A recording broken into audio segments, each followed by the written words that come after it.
자, 23년 9월 모의평가에 나온 이태준의 고향 한번 본문 해석을 해보도록 하겠습니다.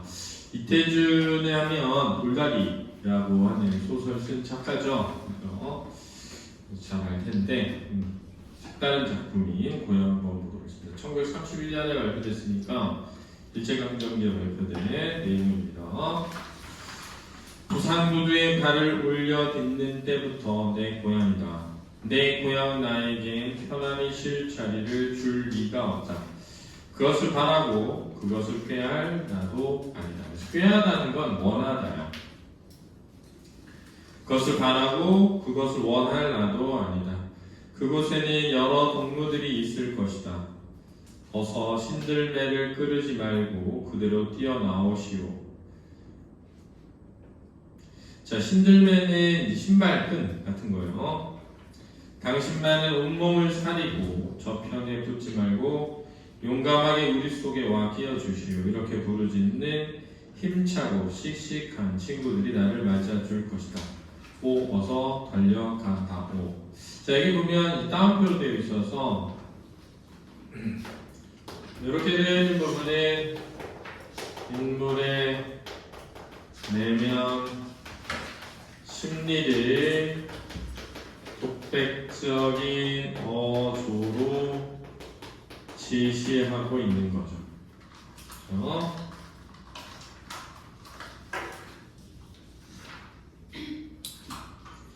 자, 근데 내용은 이제 고향에 대한 이야기인데요.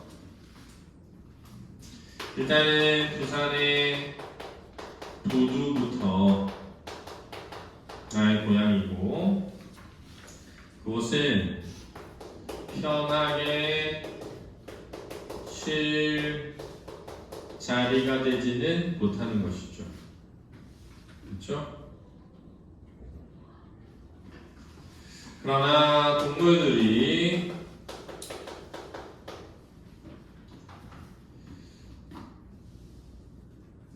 용감하게 우리 속에 저 편이 아닌 우리 편이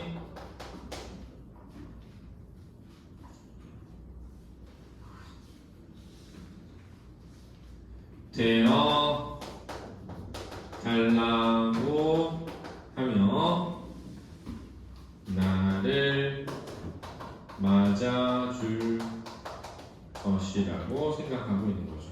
여기 이제 인물의 생각이 드러나는 부분입니다.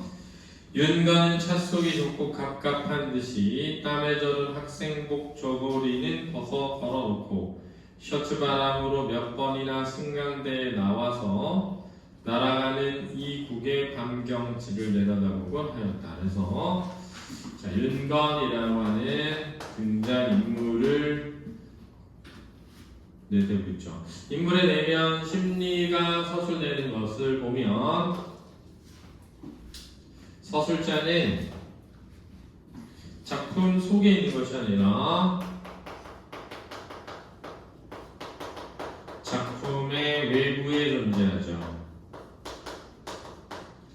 그래서 몇 인칭, 3인칭이 되고 무슨 시점이 되겠다? 전지적 작가 시점이라는 것을 알 수 있겠습니다.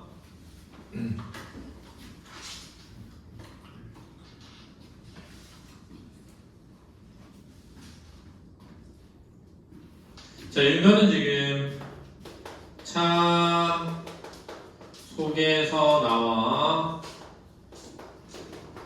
승강대에서 이국의 밤경치를 보고 있죠.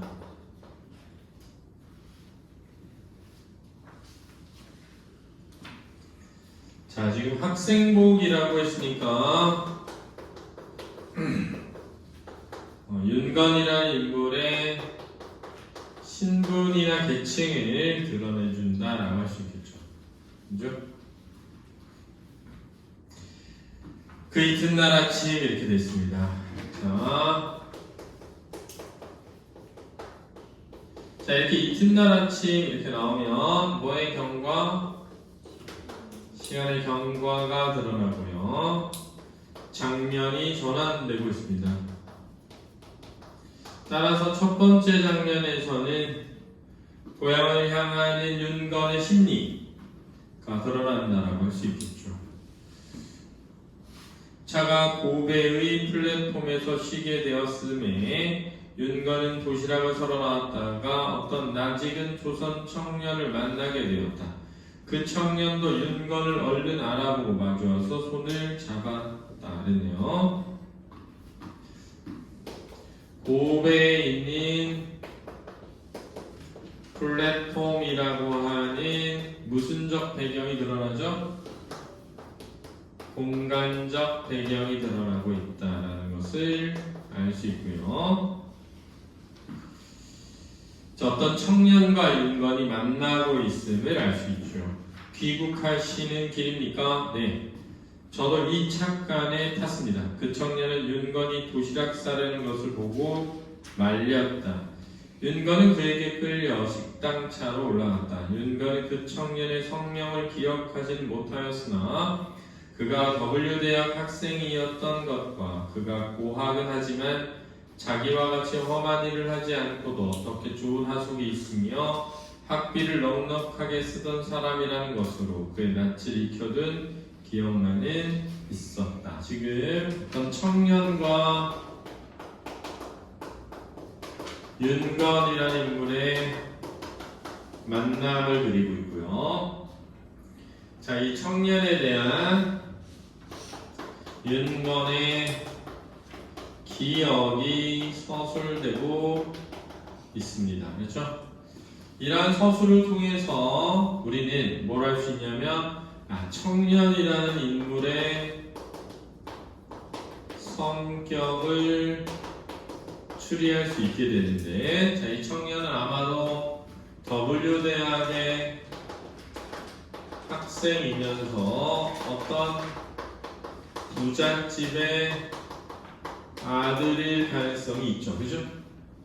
여기 나와 있는 정보를 볼 때. 두 번째는 지금 서술자가 청년이 어떠한 사람인지를 설명해 주지 않고 윤건이 생각하는 청년에 대한 기억으로서 설명하고 있단 말이에요. 자, 이러면 보통은 특정 인물의 시각에서 사건을 서술한다라고 하고요. 그 특정 인물의 심리에 공감을 유도한다라고 합니다. 그렇다면 이 특정 인물이 바로 누구죠? 윤건이 되는 거죠. 이해되나요?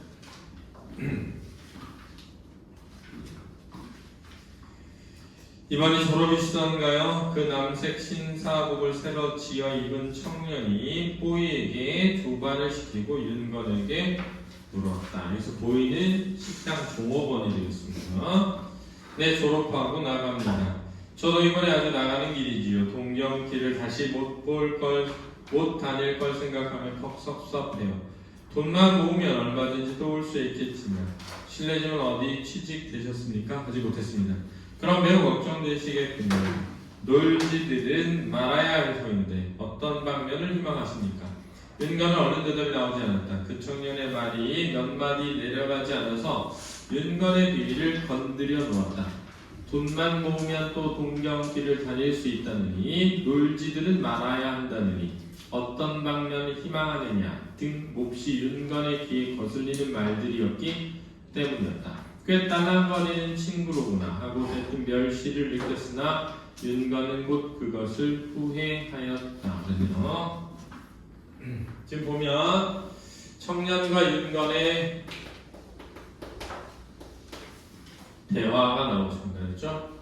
이 대화를 통해서 청년의 성격과 이 청년에 대한 윤건의 태도가 드러나죠. 그렇죠? 자, 윤건은 지금 멸시를 느꼈으나 그것을 곧 후회하였다라고 했죠. 그죠?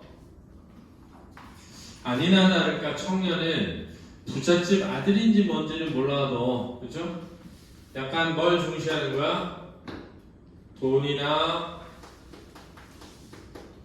일을 중시하고 있음을 알 수 있죠. 그죠? 놀지 말아야지. 돈 있으면 또 올 수 있지. 뭐 이렇게. 길동무다. 단순하게 한 차를 타고 한 조선으로 간다는 것보다는 더 큰 운명이 있어서 길동무가 아니냐? 윤건은 곧 안색을 고치고 그에게 대답하였다. 자, 이 후회를 느낀 이유는 길동무라고 인식하려고 노력하는 데 있어 오는 것이죠. 윤건은 곧 안색을 고치고 글쎄 걱정이 올시다. 오직 어떤 방면으로 나갈는지 생각 중이올시다. 그래서 어떤 방면으로 나갈는지란 직업을 뜻하는 거야. 어떤 직업을 얻을지. 노영은 어디 작정되셨습니까? 네, 뭐 신탕한 곳은 아니에요. 그래도 여간 힘들지 않은 곳이에요.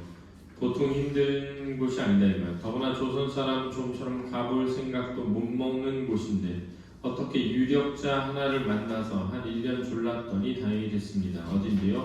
땡땡은행 본점이요. 좋은데 취직하셨습니다. 자, 지금 청년은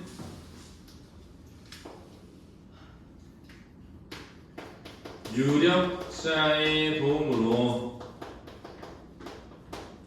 은행에 뭐 된 사람이야? 취직된 사람임을 이들 간에 뭘 통해 알 수 있다? 대화를 통해서 알 수 있죠. 윤건은 속으로 아니나 다르랴 하면서도 상대자가 상대자인 많지 마음에 없는 좋은 대답을 해주었다. 자, 윤건은 뭐라고 생각했던 청년을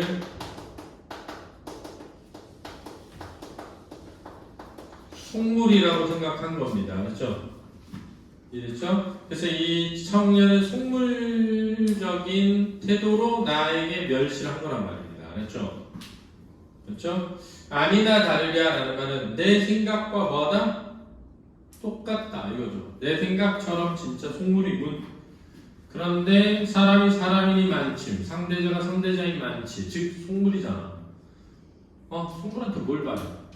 잘 됐네. 이렇게 멀려 하기는 큰 일을 못할 바야. 내 한 사람이 헐벗지 않도록 하는 것도 작게 봐. 조선 사람 하나가 헐벗지 않는 것이 되니까요. 좋은 해석이 있습니다. 윤건은 또 꿀꺽 참고 마음에 없는 거짓 대답을 해 주었다. 자, 속물이라고 생각하고 무슨 적이라고 생각해? 이기적이라고 생각한단 말이에요. 이 인물을. 알지? 근데 그것을 드러내지는 않는 것이죠. 그렇죠? 중리하게 줄거리 청년과 헤어진 윤건은 부산행 밤배를 타러 가면서 석탄 연기에 끌린 조선 옷 입은 사람들을 보게 된다. 저 옷이 찬란한 문화를 가진 역사인 민족의 의복이라고 할 수 있을까? 그러나 내일부터 조선 땅에서 보는 저 옷은 여기서 보는 것처럼 저렇게 보기 싫지는 않겠지. 여기는 일본에서 조선을 가는 배 아닙니다.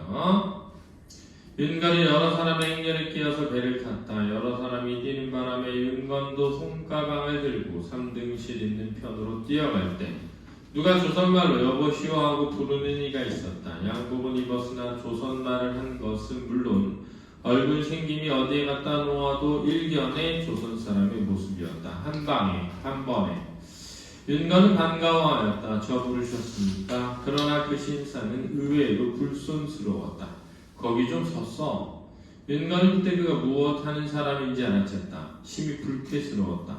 윤건은 그 형사에게 행선지가 불분명한 점으로 유다른 조사를 받았다. 특별한 가방 위에서 손가방을 열어젖히고 책갈피마다 열어 보인 뒤에 선실로 들어간 즉 윤건을 위해서 남겨놓은 자리는 없었다. 그렇죠? 자, 이제 중략이 된 뒤에 부산으로 가는 내 안에서 저 누구를 만난 거죠? 형사를 만난 거죠. 그래서 형사를 만나서 짐을 뭐 한 거야? 수색을 당한 것입니다. 그렇죠? 특별한 목적지가 없다는 이유로 하느니 거기에서 자 윤건은 심한 뭘 느끼는 거야? 불쾌함을 느끼죠.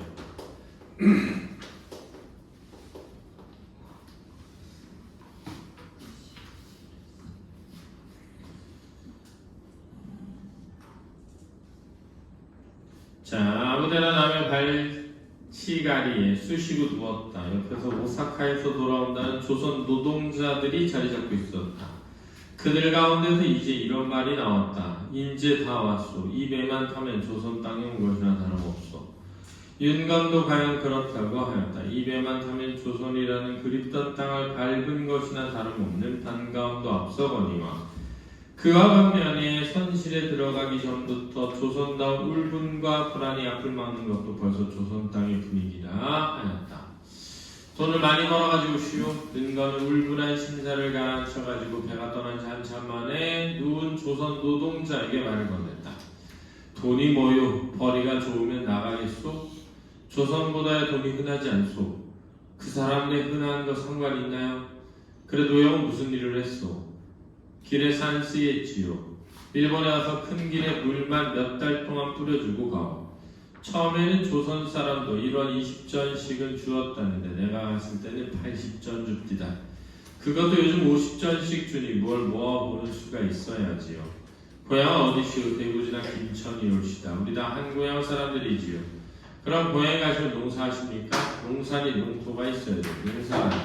농사를 하려니 물론 제각기 저 한 분 같으면 조밥보다는 나으니 일본서 뒹굴겠지만 돈들도 못 벌 바에야 첫째 처자식이 그리워 헛턱대고 나왔지요. 윤가는 더 이상 묻지 않았다. 배는 쿵쿵거리며 엔진 소리가 높아갔다. 그러네요. 자, 그래서 여기서 일본에 온 조선 노동자를 만난 것이죠.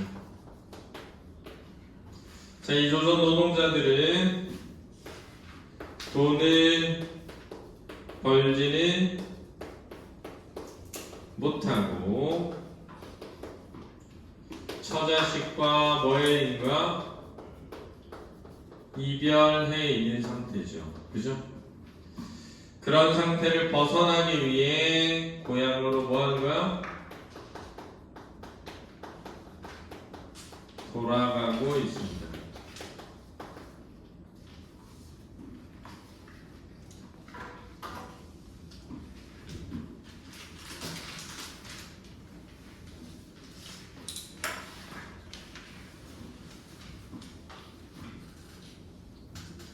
자, 그래서 이 작품은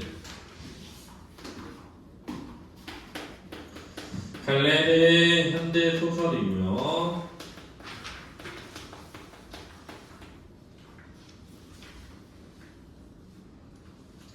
성격은 귀로형 소설이라고 할 수 있습니다. 고향으로 돌아가는 길에서 일어나는 일들을 배경으로 하고 있죠. 그죠? 제재는 귀향하는 길에서 만나게 된 다양한 사람들의 모습이 되겠습니다. 그렇죠? 시점은 선택적 또는 제한적, 전지적, 작가 시점이 되겠습니다. 그렇죠? 그래서 귀향을 모티브로 해서 다양한 인물의 유형을 드러내는 작품이라고 할 수 있겠고, 특히 속물적 인간형인 청년, 그렇지? 고달픈 삶을 살았던 당시의 노동자들, 그리고 조선인 지식인이라는 이유로 검문 검색을 당하는 현실이었던 비판적인 모습을 잘 작품으로 드러낸 것이 되겠습니다. 이해됐죠? 자, 문제 풀어보시기 바랍니다.